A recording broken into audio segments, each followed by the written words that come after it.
Yo, how's it going everybody? Welcome back to this Mantine course, and in today's video we're going to be talking about chips. We're not going to be talking about potato chips, and if we were, we'd be talking about Pringles and not those god-awful 70% bagged air Lay's chips. No, in today's video we're going to be talking about the chips component that Mantine Core has. So without further ado, let's get into it. So I've opened up the documentation for chips, and the link to this is in the description below. And the first thing that we see right here is the usage column, where we can see that we have 4 chips in a group, where we can edit the color to be whatever we want, have a different state if we want it to be filled or outline, have a different level of spacing, size, and radius. And the very first thing underneath that, the code, you can see that all of these chips are encapsulated in a chips tag, where we have the color, the spacing, the size, and the radius. And inside of the encapsulation, we have each chip component, and they have their own values associated to that. If you scroll a little bit lower, we'll see states, and we can see that there's 3 different states available to us. And the very first one is the default state, so it's outline default. It has no check mark, it has nothing. It is just either filled or has an outline. The next one is a checked state, so it can be checked, and it can be either outlined or filled. And the final one is a checked disabled state, which basically means they are checked, but it's also a disabled button, so nobody can actually press it. Now if we scroll a little bit lower, we'll see the multiple prop.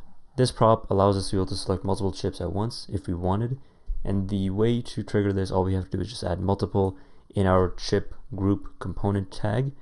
But if we don't have multiple, it'll just allow us to select a single chip at a time. With it, we can select multiple at one time.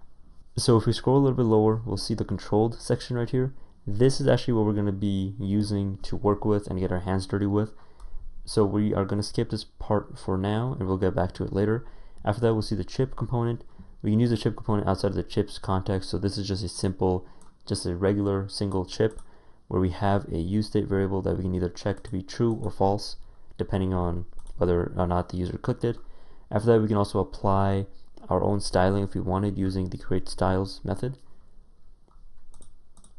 Alright, so that covers the visual part of the documentation. Before we get our hands dirty with this component, if we scroll to the very top, we will see the component props right here. I'd highly recommend you go through these and you just check them out really quickly.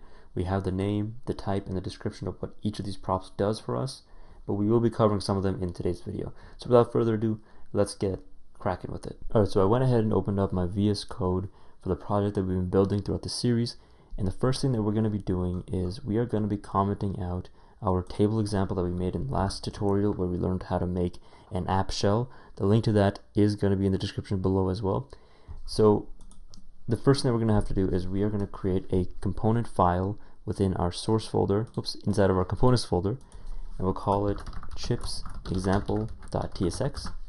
And right now it's going to error out, so what I'm going to do is I'm going to grab the code that we have from our cards component, and I'm just going to paste it inside of there, and I'm going to change the name from cards to be chips example, and I'm going to clear out this stuff right here, so we're just going to gut this entire thing out, and I'll replace the grid with a div tag, and we'll replace all of this stuff with a chip and a chip, so a chips and a chip, like that.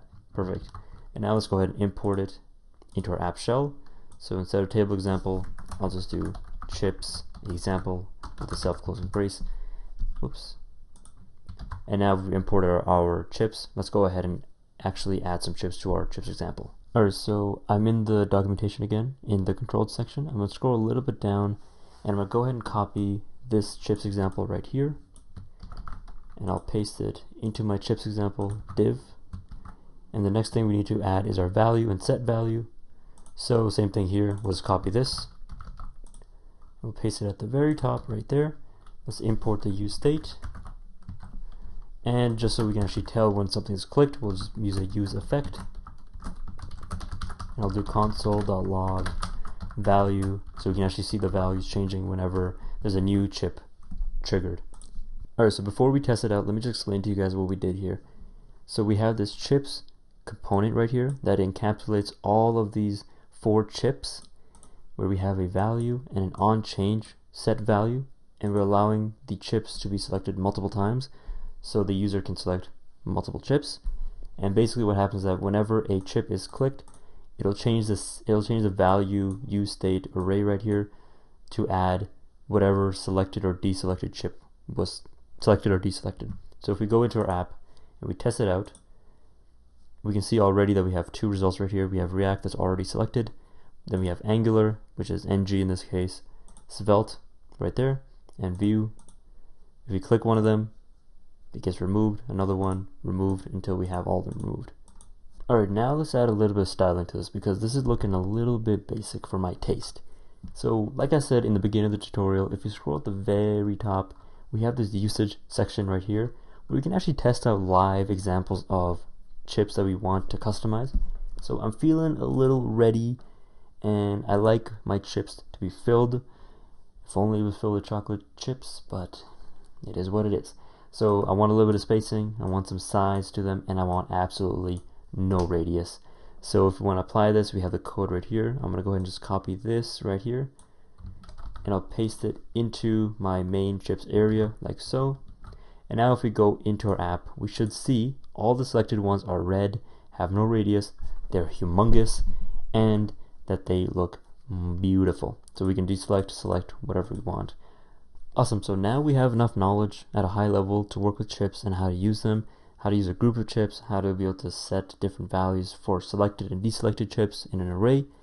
And in the next video, we'll be learning about how to work with the inputs.